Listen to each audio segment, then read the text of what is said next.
Ladies and gentlemen, welcome back to the Lucha Underground comic discussion. This is a series where John and I are going to go through every one of these Lucha Underground comics and, just kind of briefly touch on sort of how they relate back to the Lucha Underground universe, talk about the entire issue as we do. And last time we talked about the Peacekeeper, issue number 1, where we saw the backstory on how Rey Mysterio ended up as a part of the Lucha Underground universe.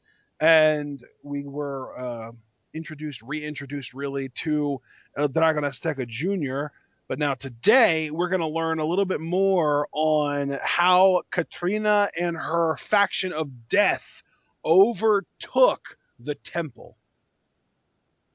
Yes. And I thoroughly loved this issue, guys. I thought this was so well done, provided great backstory, and who would have thought that they could make something as seemingly minuscule as just the death, the faction of death, carving out their space in the temple, with Mills throne and this and that. So intimidating and so terrifying. I thought this was another great piece of work, and Lucha Underground just continues to blow me away. How they can exercise multiple mediums at once with maximal potential. So it's just Yeah, awesome. I think the coolest part about this whole series is that, like I mentioned in our first comic discussion, it really is the ultimate supplement to the Lucha Underground show. Because if you want to watch Lucha Underground, there's the TV show. But if that's just not enough for you, the comic is a great way to not necessarily completely quench that thirst, but it goes a long way to helping. Completely agree with you, man. I mean, I thought this was great. I love that, again, as we talked about in the first issue, if you have questions about anything, even if they're the most peculiar curiosities, well, how did they, set up that throne? Or where is this guy? Or where is that one? These comics fill in those gaps. So it's like Lucha Underground is completely aware of what it hasn't addressed or what may need addressing, and they find the perfect way to do it. I've really never known a promotion to be like that, because either they try and sweep stuff under the rug or they just try and, look forward. Lucha Underground isn't afraid to confront any potential quote unquote deficiencies, either in story or otherwise, and use it to their advantage. And I think that is just a bold thing, and I love it.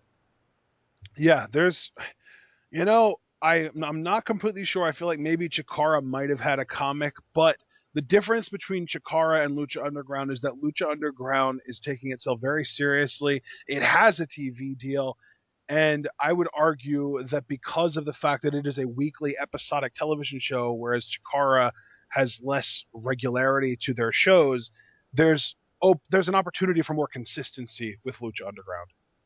Yeah, man, I completely agree with you. I think they've opened up a great new avenue here with a comic book series. And who knows, in a few years' time, Ashton, you and I could be talking about a Lucha Underground video game, for this kind of app or even this kind of platform. I think the sky's the limit for this brand if they get the popularity and momentum. And I don't see why they can't, because they're just one of the best things going. So I'm excited to talk about this comic with you today.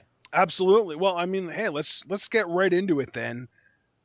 We start things off sort of recapping the events of Ultima Lucha, where the Disciples defeat Team Havoc for the Trios Championships, and then of course Mill defeats Puma for the world title, and then that amazing pose down to close Ultima Lucha out at the Temple, and then we see a little bit of a sneak peek days later.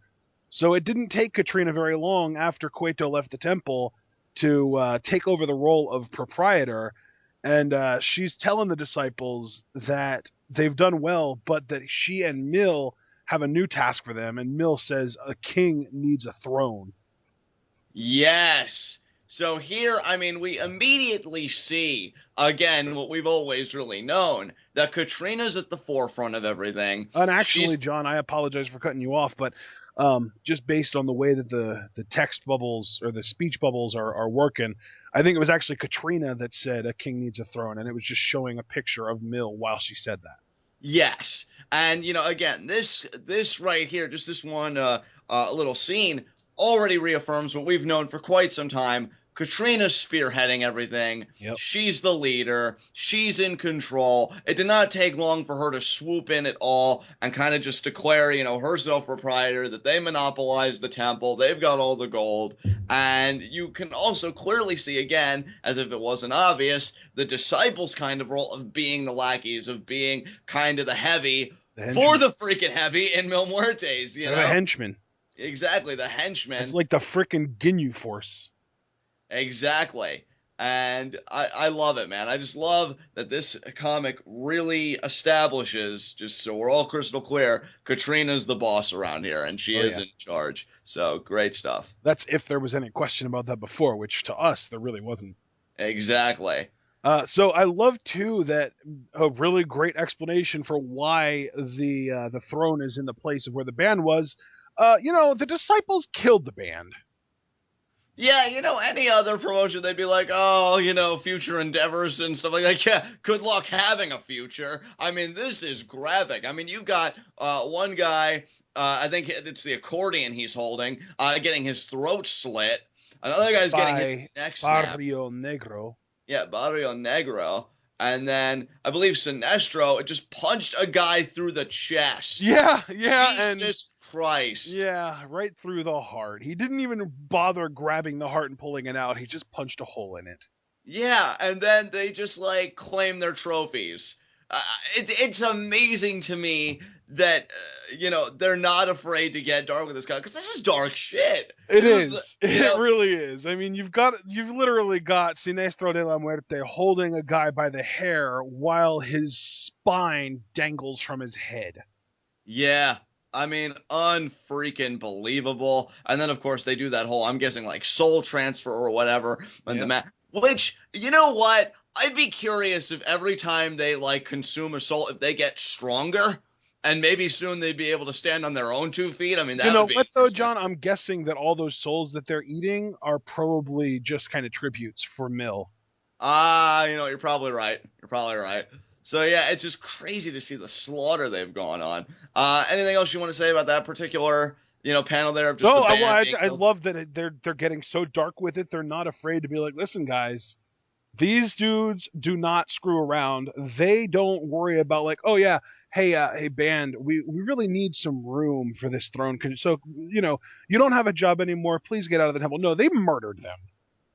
Exactly. Yeah, and they just did not give a shit. And Yeah, I love it because it's all in the name of Mil Muertes. It's all in the name of death, more specifically. So this is great stuff. yeah. So then we see Katrina declaring that the temple is theirs. And then we also see Phoenix winning the Gift of the Gods title from King Cuerno. So Cuerno shows up in Katrina's office. Apparently, she actually invited him there, and he's wondering what it's all about. And she says that you want the Gift of the Gods, and I think that you should have it, but there's going to be a price. And King Cuerno seems kind of hesitant, like, oh well, there's a price, so maybe I'm not going to do this. But then Katrina just kind of reinforces, like, you do want to get revenge against Phoenix, right? And we don't necessarily see the terms of the deal in this, but she does shake his hand and say, so do we have a deal, King Cuerno? And he says yes. And then he also kind of adds on, we have a deal for now. So I do think that it is implied that the reason that Cuerno ever got a shot at Phoenix in the first place is because the deal was, you get this shot at Phoenix, but assuming you win the title, you're not allowed to cash it in on Mill. Right. So that's the arrangement that they have going. But I don't think, I think the comic leads us to believe that Katrina wasn't supposed to hear when Cuerno said, for now, because he was on his way out the door. The door was shut behind him. So I wouldn't be surprised if, down the road, Cuerno kind of sours on the agreement and he tries gunning for death as the ultimate prey. That's a Yeah, but matchup I want to see, man. let's be real though. Even though the door was closed, and even if he said it under his breath, Katrina is some kind of supernatural goddess, succubus, something. She heard him. Yeah, probably. But So, yeah. yeah, so then the next scene that we get is the disciples chasing down some poor guy in a hot rod shirt and beheading him. Yeah, he's dead. You know? And then they go after another guy who's got a red bandana on, and they take his skull as well. So they're just really just kind of adding up all these skulls. And then the next scene is very clearly Big Rick from season 1, and he's like, "Come on!" And they all three gang up on him. He gets an uppercut in, but next thing you know, they get the upper hand, and they remove his heart. Yeah. Or it may not have even like been the Disciples of Death specifically, but if you look at this one panel, that looks like Mil Muertes with bloodied fists, so it must have taken Mil Muertes to take Yeah, Big Rick down. that's true. Wow. Yeah, I didn't even notice that while I was reading through it the first time, John. Good eye. So it shows that the Disciples of Death, it still shows that they are weak underlings because Big Yeah. Rick would have been able to handle them readily, Mm-hmm. but Mil Muertes made all the difference as he should because he's the freaking champion. Yeah. Even the booking in the comic makes sense. Like, Yeah. damn, man. And yeah, I mean, not only does it take him, but he still has the belt on and everything, so you can clearly see like this dude is the monster that everyone thinks he is. Yep, and then my personal favorite part of the comic, I think, comes next, because we see the starting of the construction of the throne, and now you know where all those skulls come from. It carries that dark undertone of, yep, those are real human skulls. They went out, they hunted people like cattle, and that's the end result. And that's why I think I really love this, because I think this comic was more reflective of what Lucha Underground actually is than the first one. I love the first one, and I thought it answered great questions about Rey Mysterio and all that stuff. But this comic really symbolized what Lucha Underground is at its core. It is dark, unapologetic, and just absolutely fun to watch unfold. And like, wow. Just wow. And if you count off the skulls, like they killed so many people. And then, that actually, when you think about all the murder that went on, that ties into the big revelation we got in last night's episode. There's this big, wide investigation. I mean, mostly of Cueto, sure, but you got to imagine it's going to extend to other people eventually. Yeah. Like, Well, so and that's the thing too. One of the first things that we saw Officer Reyes say to Captain Vasquez was, "This chick right here, this is Katrina." And so they obviously, she's at least on their radar at this point now too. right. So how are you going to explain those skulls when you're in a death position? Like, so where did all these come from? Oh, they're stunt skulls. We bought them from a nearby spooky outlet. Yeah, they're props. See, just props. Oh man, but yeah. After that, I mean, we see Mill kind of taking his place there. I On think his it looks throne of death.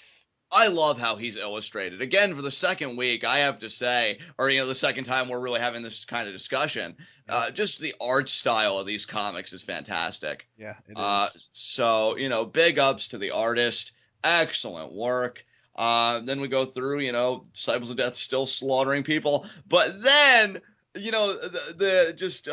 we see Katrina just saying to herself, I'm where I belong. And this is where I start getting goosebumps because you can see Katrina is just feeling it, man. She's feeling it. She knows she's got the power. The Disciples of Death are rallying up bodies like they're going out of style. Mill's the champion. He's got his throne, so he exudes that presence of just being unstoppable.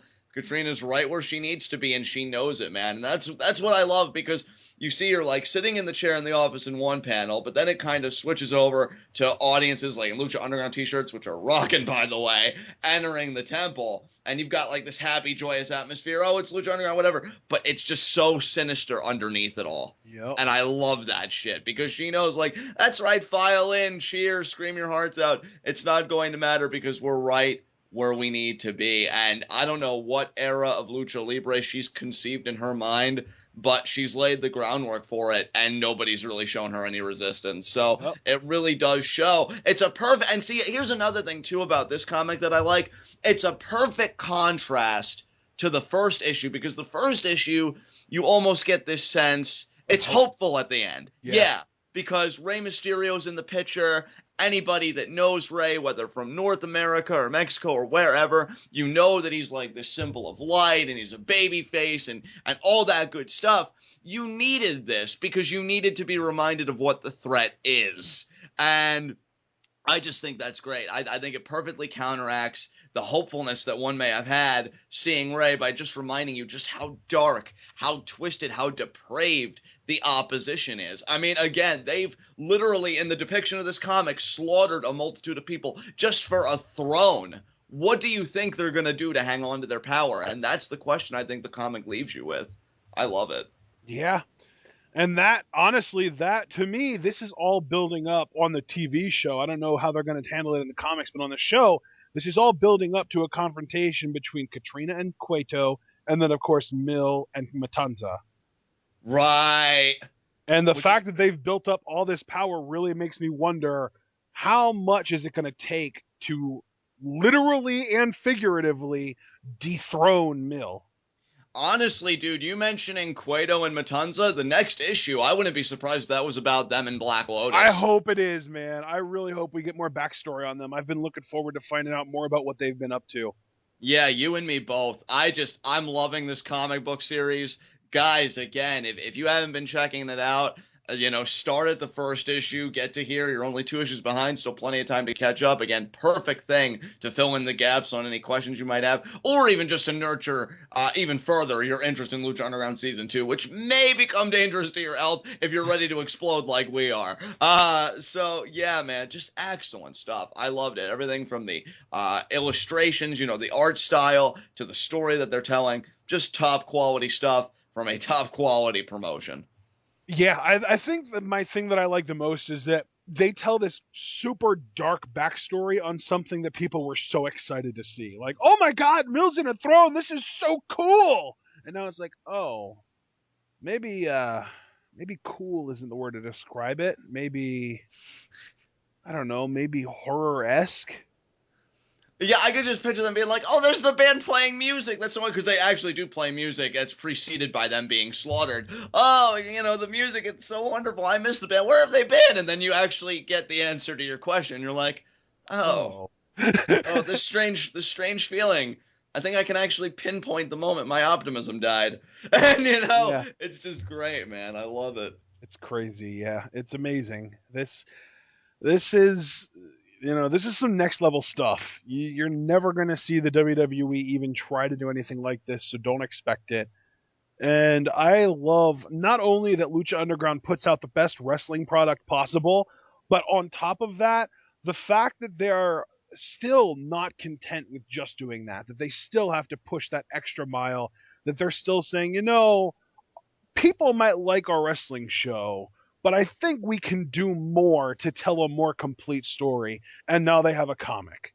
Well, I just love that they care. I mean, that's really how you can sum up everything that you Yeah, just said. they They care what care. their fans see and what their fans know. And they, unlike the WWE, are not interested in insulting our intelligence. Exactly. And you see how rewarding it is, people? It's Because amazing. I don't think me and Ashton have ever stopped raving about this promotion ever since it started. Yeah. Even when it has a quote unquote just Since good or day whatever. one. Yeah, since day one, even when an episode may be just good or just whatever, like I've said before, it still blows out of the water anything that WWE is producing right now. Like, good Anything luck that really catching up. any wrestling promotions are producing right now. Like, Right. if you just care about in-ring work, Lucha Underground, it might not be better than like PWG or like some big cards from New Japan, but just from a consistency basis, they put on amazing matches. And where PWG does it once a month and New Japan does it maybe 5-6 times a year, Lucha Underground does it every week. Exactly. And you know what word that boils down to? Consistency. And Lucha Underground is so freaking consistent. It's unreal. and You know? that's the thing too. That's only talking about matches, because I know that there are some people, and I'm not trying to point any fingers. I don't want to try and say that anybody, even some people might think that I'm talking about a certain person, and I'm not, because I don't want to try and even act like I know anybody that thinks this way. But I know that there are people out there, and this is mostly referring to Reddit and another wrestling forum that I used to go on that I don't anymore. There are some people that do not care about story. There are some people that think that all the story that they need is told in the ring, and that all that matters is in ring work, and that's fine. I just don't see it that way. But even if you do, Lucha Underground is still top 3 in the world as far as putting on amazing, consistent matches goes. Yes, dude. But then there's another layer of, they might be top 3 in matches, but they are number 1 uncontested. No one even comes close when it comes to stories told. Yes. I mean, when it comes to stories and constructing a narrative and following And a through on it and all that universe. stuff, and a literal freaking universe, people. Not, oh, it's so cute, it's a good marketing label. They're a WWE universe. No, a legitimate freaking universe. Yeah. Okay, they're king, they're boss, they're king, they're jefe, if you will, just to be appropriate. Oh, You there you know, go. Yeah. yeah. I mean, it's these guys. I pity. I straight up pity, and I think I even laugh at anybody, any promotion, any promoter that thinks they can top what Lucha Underground's doing right now. I do. I pity you so much because it's just not going to happen. I wouldn't use the word pity. I would use the word challenge. I challenge you. I dare you even to try.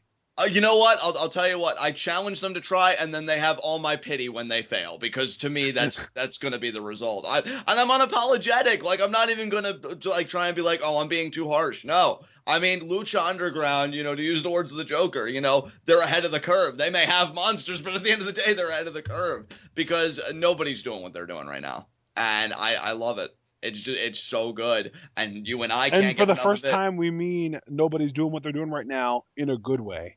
Exactly. You and I can't get enough of it. People in our comment section, on our Lucha Underground reviews and live reactions, I mean, they clearly can't get enough of it. It's amazing. I'm so glad. I can't tell you how happy it made me that they announced the third season so early, because the hype doesn't have to stop even when the second season ends. Yeah. It's great, man. I'm so happy for these guys. Yeah. And it's just going to keep getting better because we have so many questions that have been asked that because it is Lucha Underground, we know will get answered. Right. Right. And that's what makes me so happy about it, because in WWE they raise a lot of questions and they answer 10% of them if you're lucky. Lucha Underground intentionally raises questions because they intend to answer them. Exactly. Dude, I got nothing more I can say before I start becoming repetitive. I freaking love this issue. And again, I encourage everybody, I implore everybody, read this comic, please. I mean, it is a delight. It is a great experience. So, do that. But Ash, I'm going to field it back over to you, brother, because I'm tapped out. No, that's a great ending point, guys. This was a lot of fun. This comic was great. Credit to the writers, credit to the artists, all of the above. It's great stuff.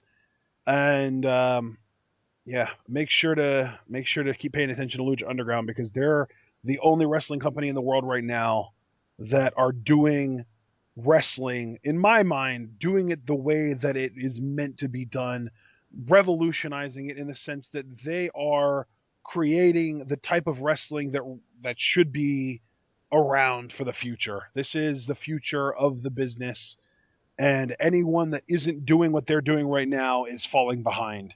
So make sure to check out Lucha Underground. Stay tuned, because we do Lucha Underground commentaries like it's going out of business, and luckily they're not, because season 3 was already announced. So up next, though, on the channel, we will be watching WWE SmackDown tonight and reviewing that. I'm just going to tell you right now, it's going to be interesting, but it's not going to be anywhere close to as enthusiastic as this was, because this is just awesome. Lucha Underground is just on another level, and we'll see you all guys later.